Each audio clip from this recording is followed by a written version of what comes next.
folks, once again, Burberry here, bringing more standard action, more of our funky World Magic Cup qualifier perhaps.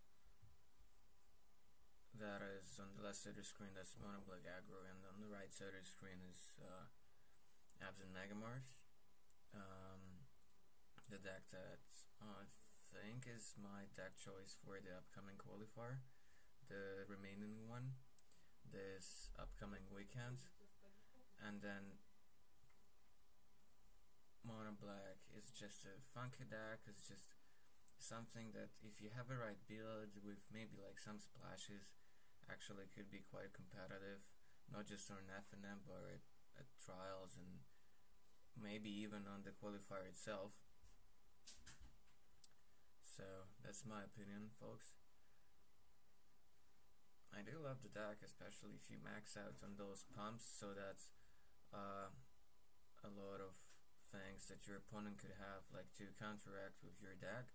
Let's say, well, Drown in Sorrow. So if you play a bunch of like Obelisks forward in main deck, that negates that, because you can't really play around Lanquishes all that much. But you can do different things.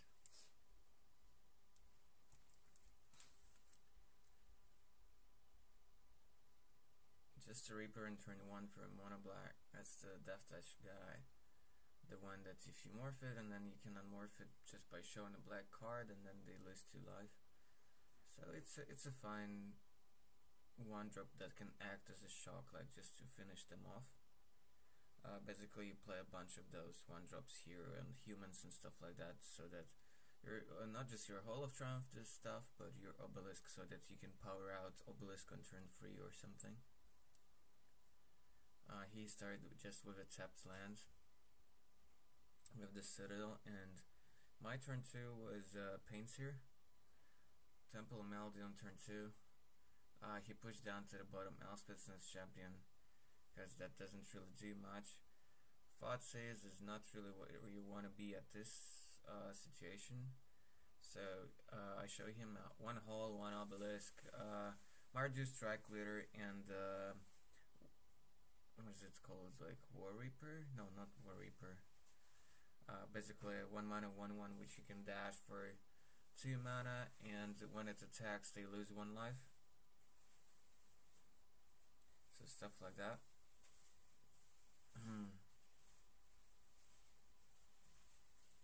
He's thinking what to take here. I do need to draw lands, like to cast most of the cards in here, so probably his correct line is to just take the 1-drop.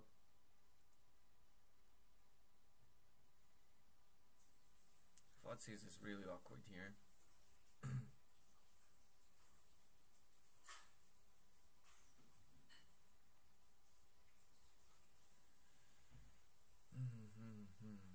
So, Bashful Sun. This way, he either needs to tap out to kill my Painseer, or just let me draw more gas. He does have 3rd land, of course, here, but that's not the thing. The thing is that you saw behind he's already at 14 life. Abzan turn doesn't do anything here, so another Thoughtseize basically just makes it that I kill him super fast. He takes Obelisks because if I cast the other 3 drops, like that's not sprinting. Probably he should have taken the Hall. Yeah, he should have taken the Hall, because Obelisk makes me tap out. Murderous Cat as a 1-off in the deck is kind of tricky with Painseer in the deck as well. So one of the reasons maybe not to play Murderous Cat at this main deck is such flips. And Hall of Triumph just makes him almost dead here. So he should have taken it, because Hall at least allowed me to attack for a bunch. He's falling down to just 4, sorry. So there is not really much he can do on main deck. Rhino's not gonna help. He's gonna go to 5, and that's not really gonna help, because whatever I end up attacking, oh yeah, he's gonna he will to 5. Let's say he blocks Paints here. He's still gonna take some damage. Oh no, he casts Languish here. Okay, so if I draw a land here, I win instantly. So Languish was good here. But him being at 3 life is so risky, so if I top deck a land, I kill him. For sure. I thought he would cast Rhino here, but oh well, whatever. So, well, might as well just hard cast it. So he needs to like basically tap out to get rid of it.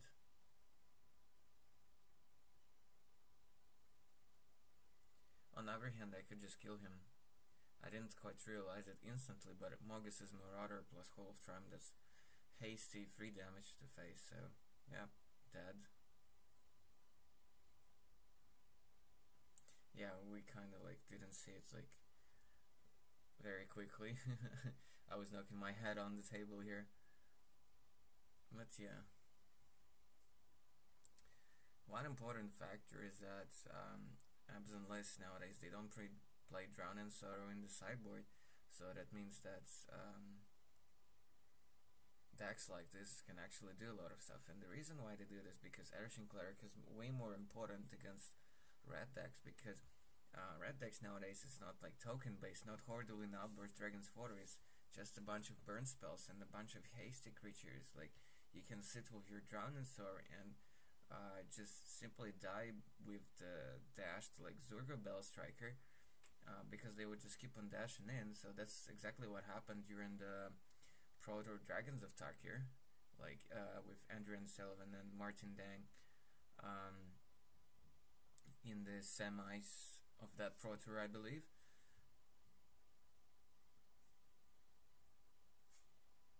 Although that deck was actually playing quite a bit of tokens, but nowadays Mono Red is just pure red deck wins. It's not really relying on board presence that much. So cards like Fleece Mainline and Cleric or Nyx Lace Ram are much better than cards like Drown and Sorrow.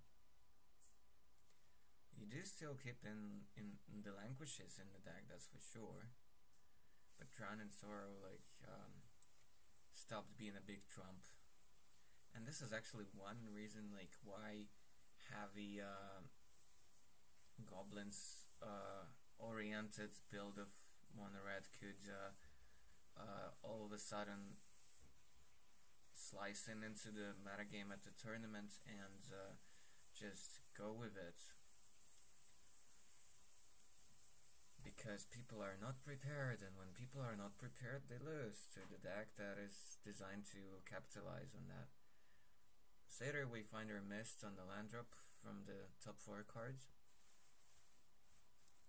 which is not exactly a sad point, because that means that you are more likely to hit your land drops, and hitting your land drops is also a big factor. I started again with the Reaper, like with the 1/1 Death Touch guy and the Painter in turn 2, but now he has a Satyr, so he at least has some blockers. He's cracking the fetch. 4/4s, he's down at 18 thanks to those 2 fetches. Taps out 3, Courser is perfect here. Shows up a Den Protector, not the best card in this matchup, but still okay. Brings back cheap removals and brings back Rhinos, and it's a cheap blocker. It's definitely okay. So double blocks. Courser on the Painter. He knows he's gonna fall into the trap, and he knows the trap, because we played it with this deck like from time to time, like quite a few times. So I trade with the Satyr, but thanks to the Bone of Erebus I save up Painter and then play another one, so this way I can secure myself like that. I'm going to draw a bit more gas. Also, double black on Drown and Sorrow is kinda awkward with this mana base. in order to support turn 3 Drown in Sorrow, you would really need to tweak your mana base quite a bit with additional caves of Obelisks and stuff like that. Even though this mana base is already quite heavy on black. So Deathmist Raptor is gonna help to stabilize the board. Paints are throwing more 1-drops. It's not great, but it's a dashed one. I have a Hall of Triumph in hand, so this way I can actually trade with a Raptor. This is one of the scenarios because of which you actually want to play Hall of Triumph in this deck. Then play the 1-drop, that's Tormented Hero. He casts a Rhino. Now the situation doesn't look super well for me. I drew another Painter from the remaining Syrian play. Line number 5. Thanks to Hall, it's not super bad for me, but I'm down to 12. Thanks to my own creature plus his Rhino. Playing just a dashing in a bunch of 1-drops. Because of Hall of Triumph, like, I'm trying to really raise here. Those guys gonna each drain him, 1 life away from him, so he's automatically at 16. And then he's gonna take a bunch more. I can't replay those guys even though I have 1 mana left. So that's a bit sad.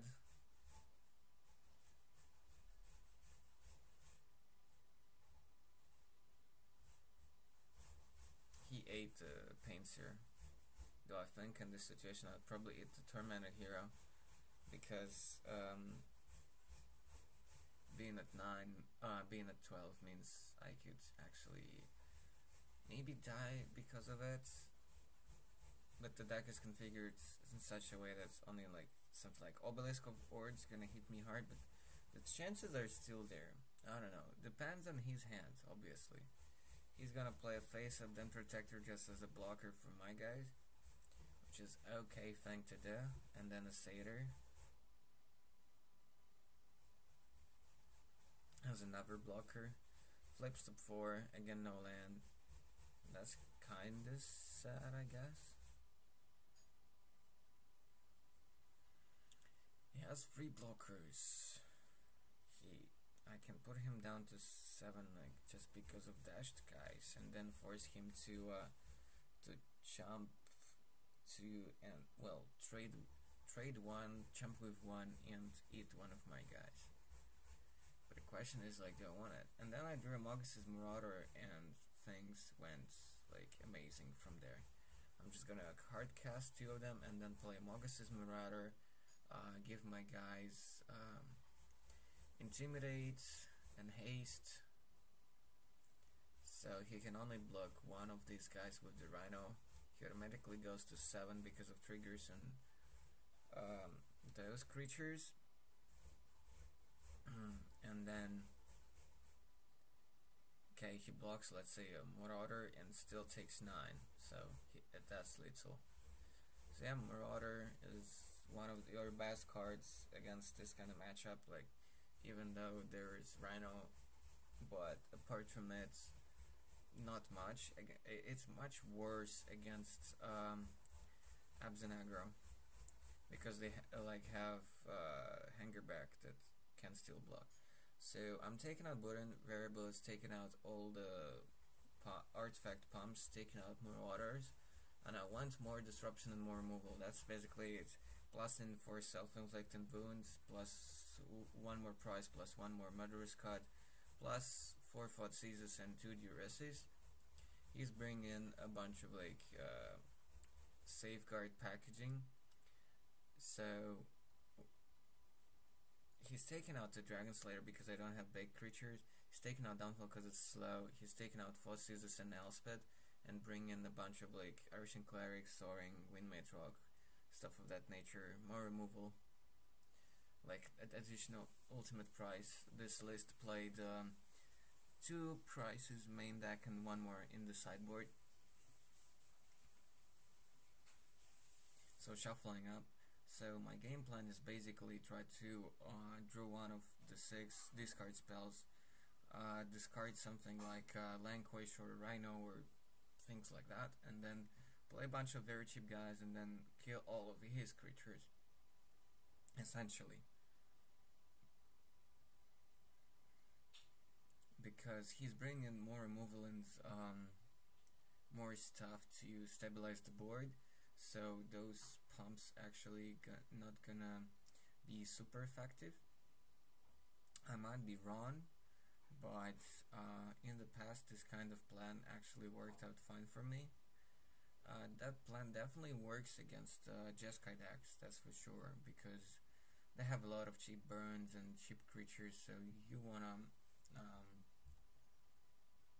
just kill their dudes, and those Obelisks or halls just stand in your way and makes your sequencing rather awkward. I don't think I see enough lands, so I think it was just no lander. So mulligan down to 6. Same for him. Same for him.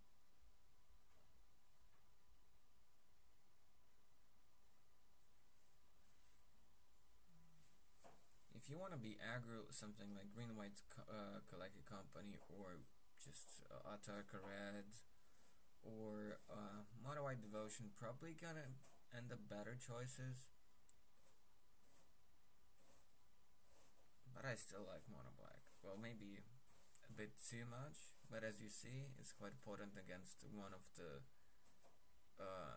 tire decks.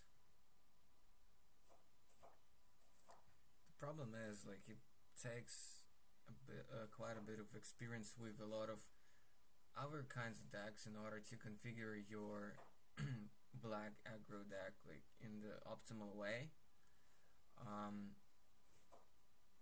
Because you need to know your challenges with mono red. Like, it's much easier, you just have burn spells, so you don't really need to think a huge deal in terms of like what removal spells are better to play and stuff like that.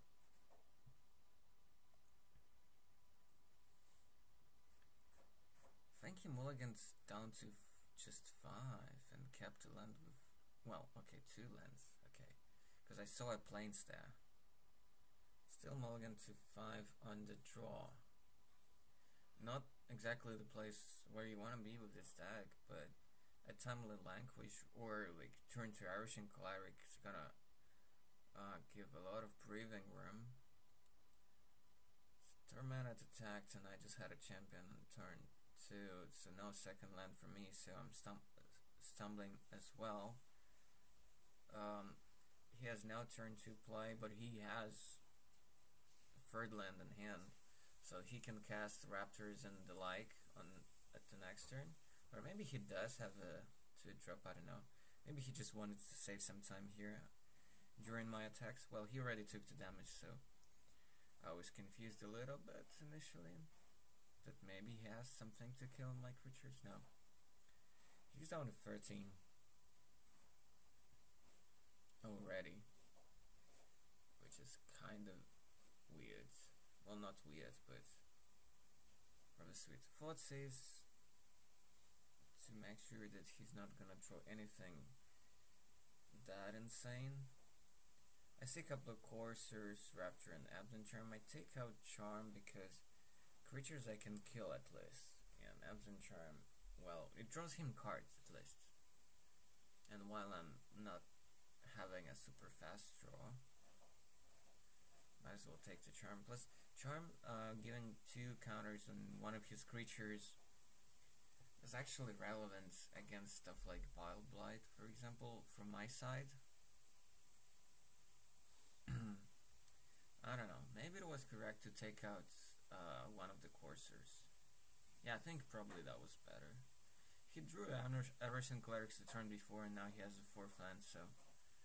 But of course it goes for Courser first, and he should have played, obviously, like the land from the top, but he was a bit too hasty here.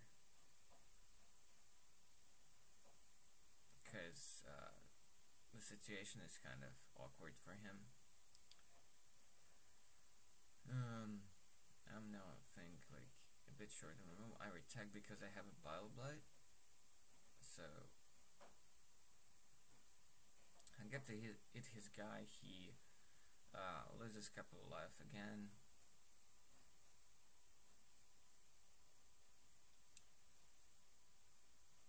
If he would have played that Orborg, he would be in a bit better shape here. Okay, he has the Swordbook now. He can cast Raptor and the Cleric, emptying his hand, having a couple of very good blockers. So now the plan kind of backfired. If I would have, say, kept him with an Abzan charm, it would have been much better.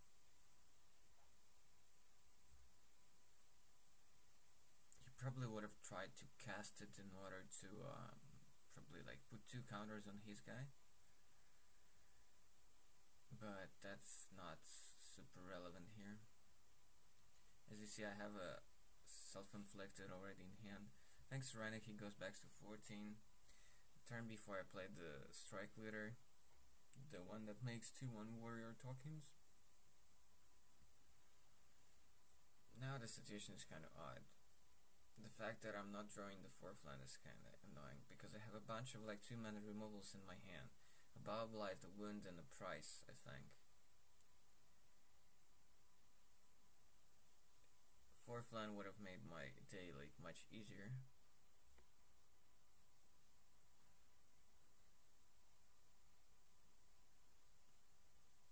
I have to do it in such a way that he would be forced to sacrifice Rhino thanks to the Wound, so I have to kill his guys with a removal. So Bile Blight on the Raptor, that's gone at the end of his turn. I fell down to 11 on the attack from his Rhino, and he just passed the turn, so now I have choices. I drew the Reaper, so I can play it face down and make him lose a couple more life. But I think I would rather cast a Price on the Cleric. This is kind of interesting. Why I just straight went to attacks. Oh yeah, well anyway, like before blockers I could always cast a Price on his guy.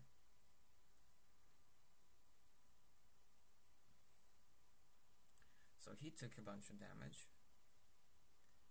Probably not that next turn. Then I have Wound for his Rhino. But he probably can play more stuff, and now it's the Elspeth times, I think. Or no. Elspeth would have been like really annoying here, that's for sure. 3 mana Morph, that's probably then Protector, because he took out the Dragon Slayer. So that means that he's gonna have a 3/2 and the Raptor in play to block my creatures.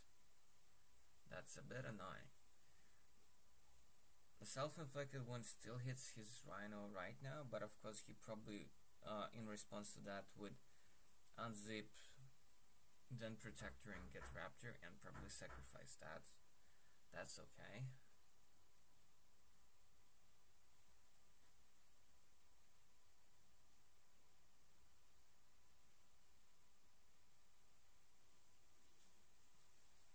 That's okay. I have a Thoughtseize, so I can provoke him to use up Protector before attacks, and take out of his hand whatever he gets from then Protector. So unzips Protector, gets back Raptor, gets back to hand. For some reason Abzan Charm. I think I should have taken the...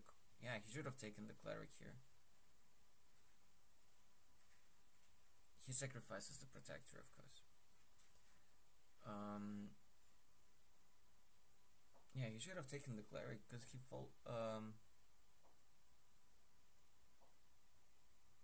wait, hold on. Wasn't he at 7 and I'm supposed to go to 9? So I counted his life total with the Fotsis. I know, he takes the 2 from the self-inflicted, right. I got another token from the strike leader. He hits a couple of my guys. I smashed in for 4 more. He is at 1. And I Fotsis him, like, take out the charm that he can't actually cast, and I don't know, like, yeah, he definitely should have taken the cleric. So consider that he had the cleric and I taken it out. Here if I draw like a black spell, I can just cast a Reaper face down and unmorph it, and he loses 2, even if he manages to clog the board with creatures somehow, like draw an Elspeth, for example. That could easily happen, and then only like unmorphed Reaper would help me there. So yeah, he should have taken the cleric. I don't know, like why he brain fought it. Actually, I could, he probably should have taken out some Abzan charms. I hope he did that. I kind of might have missed that, but you've seen like exactly what we have taken out and what we brought in after sideboarding, so you have perfect information on that. Indeed. So let's see what's gonna happen up next in the next game.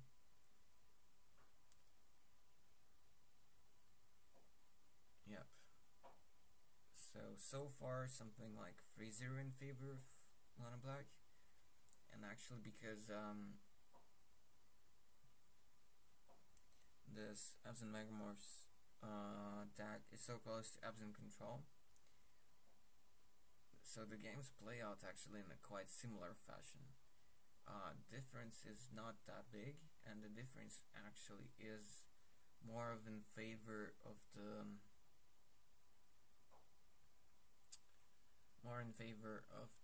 Megamorph, because more fast creatures to block.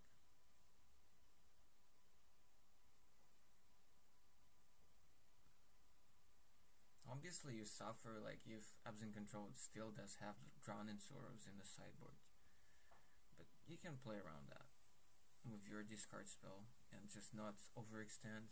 So if you're actually playing against Abzan control after sideboard, so you have to watch out for that a little bit.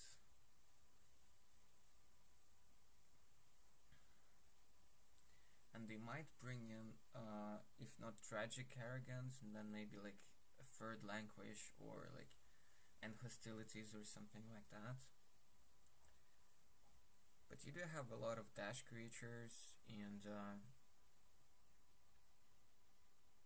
you can sequence your plays more or less that you don't get completely blown out by mass removal spells. Landaware waste in turn 3 after I fought it away and Languish from him. He gets to have a Courser, he gets an Offensa on top. It's a pretty good blocker. And very nice against my removals. I attack, he knows what's coming. It's a Bile Blight for his Courser. Courser is dead. But my hand is kinda awkward, and he's gonna have an Offensa or something worse coming down. He's taking 1 Rhino, so he's up 2. I'm actually at 15 here thanks to Rhino and my own Fotsis, and he is at 20, even though he's lost some life. That's the fun part. In total he took 3 like from waste a couple of times and from my attack, and just got it back with the Rhino.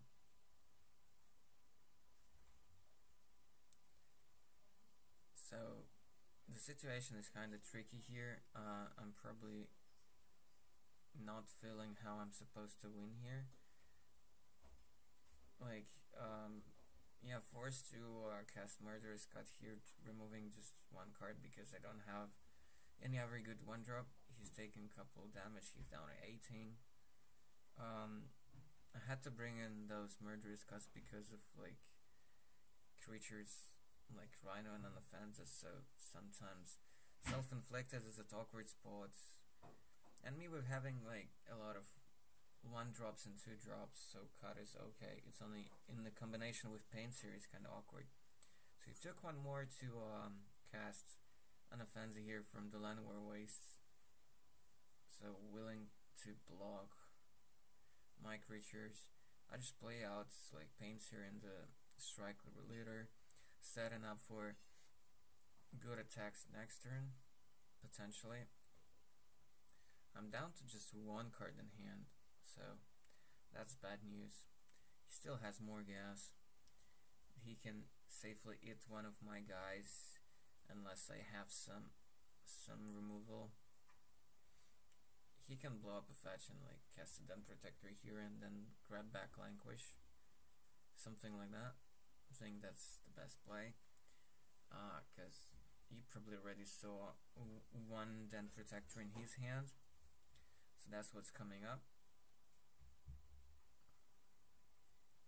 most likely, making my situation even worse, because he would have a blocker and then a Lanquish for later for whatever I have.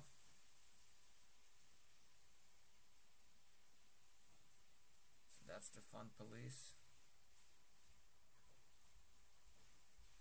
Yep. So tapping up out like the right way to represent more stuff, but in this deck we know it's just about the protector and nothing else. Funny pun, the divider morph sign coming in handy.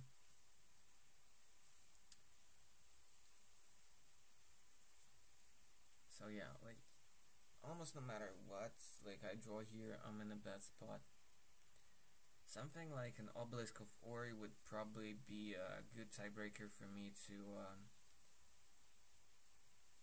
get back into this game, but Vile Blight was just a desperation mode. He's confirming what Den Protector does, like how many counters, I guess, he puts on the creature once he unzips it. So yeah, like situation is still tricky. Of course he like unzips it. I don't know why he was pondering for so long here. Takes the Lanquish of course, because he's at high enough life total that it wouldn't matter. So I kinda tricked him. I knew he would have taken Lanquish because that's the best card in this situation, and then I taken out Lanquish away from his hand with a Duras. So I got that part of the equation fixed, but then I'm out of cards. I'm reminding myself what he had left in his hand. That's Ultimate Price in the Raptor.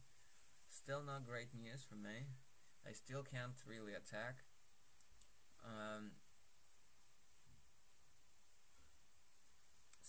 But something like maybe not self-inflicted wound, but a Murderous Cut or Vile Blight or something would actually make this situation okay-ish, because right now we're kind of like at the stalemate, so we're at the stagnation level. He cannot really yet attack, I cannot really yet attack, so I need removal. I know he has Price in hand, so that's kinda annoying. So I know that once I go to the beginning of combat, he can take out my Strike Leader, so that's not gonna happen. I go to combat, yeah, he takes it out. And it actually gets exiled, though that doesn't matter. Murderous Cut right now has enough of like stuff in the bin, and especially like lands in play. I think I drew just another land.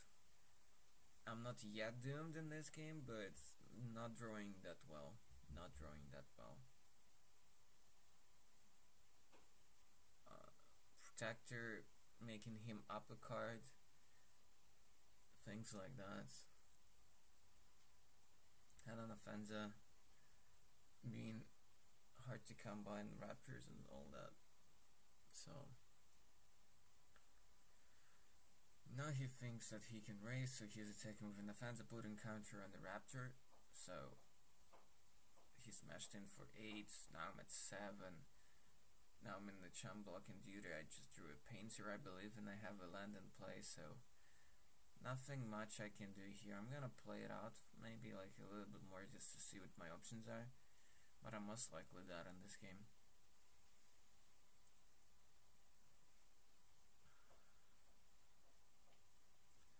Something like an Obelisk would have been pretty good here, but he has another ultimate price for my guys, so there is that as well.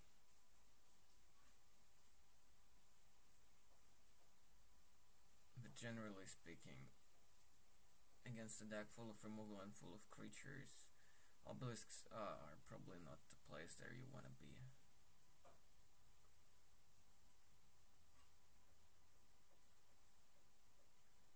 Chum blocked the Raptor because it was bigger, falling down to 3, really needing for some help and not getting anything. Just small creatures. So I really like the old plan for traditional Monoblack transforming into more of a devotion-like deck with Master of the Face, Herald of Torments, Whip of Erebos, and Erebos itself. So until rotation you can still do that. And I think it's a fine plan, but then you have to play more lands, and then you probably are in the traditional like bestow kind of build, because then the humans build is not really synergizing well with the heavy devotion kind of deck. Or you could just like steal until rotation with the Erebos' Titan or Titan of Erebos or whatever he's called. You can play like actual Monoblack devotion with Gary's main deck and stuff, and Sign in Bloods.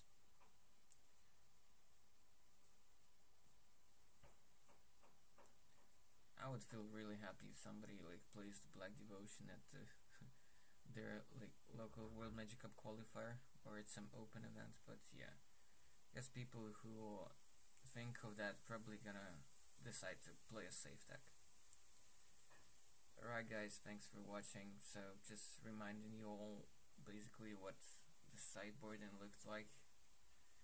Fine matchup for Monoblack. I did lose like just one game like where I didn't draw like the right sequence and I got flooded a little bit, and he drew a lot of meat instead of like some awkward spells. Just saying that he probably should have sided out some Abzan charms for some other cards, and maybe Tragic Arrogance wasn't that bad. So just another sweeper. It's a bit too slow, 5 mana, but maybe like one off, like instead of one Abzan charm or something like that. So that's my recommendation. Maybe I shouldn't have taken out like Bone of Erebus or something like that, but like this plan is much more safe. It wouldn't really backfire. Just a bunch of discard spells and removals. So you can't go super run with that plan. Okay, I hope you enjoyed it. Don't forget to check out our content on the channel, and then you can easily track and follow like all the updates on everything I do through the social media accounts. I'm trying to post funny or interesting stuff like basically everywhere at all major networks.